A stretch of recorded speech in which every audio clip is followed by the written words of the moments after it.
یہی کچھ یسوع مسیح روح کے بارے میں فرماتا ہے. روح القدس بذات خود اندیکھا ہے، مگر جب کام کرنا شروع کرتا ہے تو اس کے اثرات کو دیکھا اور سنا جا سکتا ہے. اس حقیقت کی تصدیق نئے عہد نامے میں کئی جگہوں پر غیر زبانوں کے ساتھ دعا کرنے سے کی گئی ہے.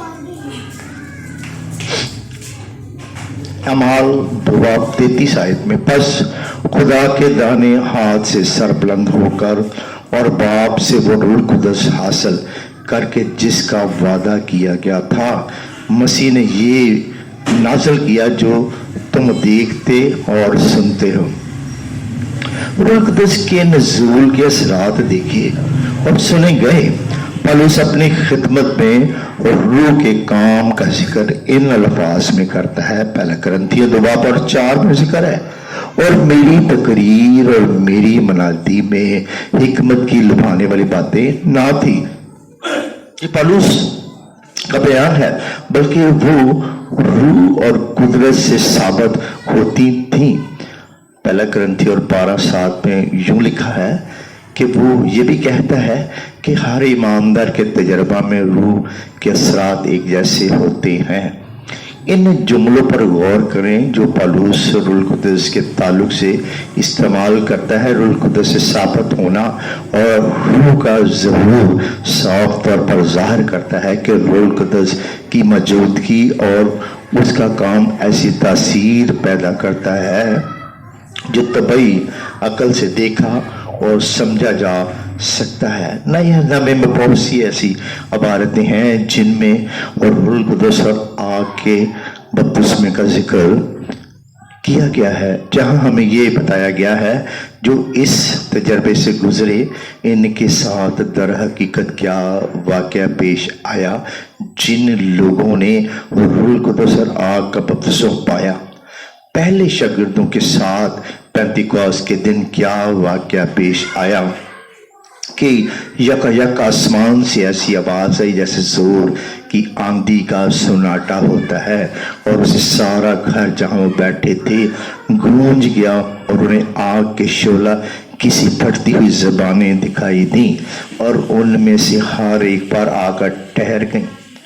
اعمال 10 اور 45-46 آیت میں دوسرا واقعہ پیش آیا جب پطرس نے پہلی بار کرنیلیس کے گھرانے کے سامنے انجیل کی منادی کی. پطرس یہ کہہ ہی رہا تھا کہ روح القدس ان سب پر نازل ہوا جو کلام سن رہے تھے، اور پطرس کے ساتھ جتنے مختون ایماندار آئے تھے سب حیران ہوئے کہ غیر قوموں میں بھی روح القدس کی بخشش جاری ہے، کیونکہ انہیں طرح طرح کی زبانیں بولتے اور خدا کی تمجید کرتے سنا. پطرس اور دوسرے یہودیوں کے لیے غیر قوموں کے روح القدس حاصل کرنے کے حوالے سے اتنا ثبوت کافی تھا کہ انہیں زبانیں بولتے سنا تھا. اعمال 11 میں بھی ذکر ہے کہ پطرس کہتا ہے، میں پطرس کو یروشلم میں موجود کلیسیوں کے بزرگوں کے سامنے غیر قوموں میں کلام کی منادی کے سلسلے میں جواب دہی کے لیے بھی بلایا گیا، اور اپنے دفاع میں اس نے وضاحت کی کہ کرنیلیس کے گھرانے میں کیا واقعہ پیش آیا. اعمال 11 اور 15 آیت میں بیان کرتا ہے کہ جب میں کلام کرنے لگا تو روح القدس ان پر اس طرح نازل ہوا جس طرح شروع میں ہم سب پر نازل ہوا تھا. لہٰذا پطرس کرنیلیس کے گھر میں روح القدس پانے والوں کے تجربہ کا موازنہ پہلے شاگردوں سے کرتا ہے جنہیں پینتیکوست کے دن اس کا تجربہ ہوا. اس لیے وہ کہتا ہے جس طرح شروع میں ہم پر نازل ہوا تھا تو بھی کرنیلیس کے گھرانے میں زور کی آندھی کا سناٹا یا آگ کی زبانوں کا ذکر نہیں کیا گیا. فقط ایک کافی ظہور کا ذکر کیا گیا جو کرنیلیس اور اس کے گھرانہ کے تجربہ پر بولنے کا اظہار نئے عہد نامے میں اس بات کی تصدیق تھی کہ ایک شخص نے روح القدس کا بپتسمہ پایا ہے. اس نتیجہ کی تصدیق مدرجہ ذیل بیان میں ہے یہ ایسا ثبوت تھا جس کا خود شاگردوں کو تجربہ ہو چکا تھا. یہ ایسا ثبوت ہے جسے رسولوں نے دوسرے تجربات کے حوالہ سے بھی تسلیم کیا. رسولوں نے کسی اور متبادل ثبوت کا مطالبہ کہیں نہیں کیا. یاد رکھیں، نئے عہد نامے میں کہیں بھی ہمیں کوئی اور متبادل ثبوت فراہم نہیں کیا گیا.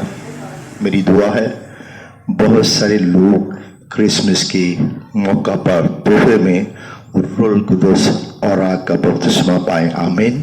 عالم کی کلیسیوں کی سلامتی ہو.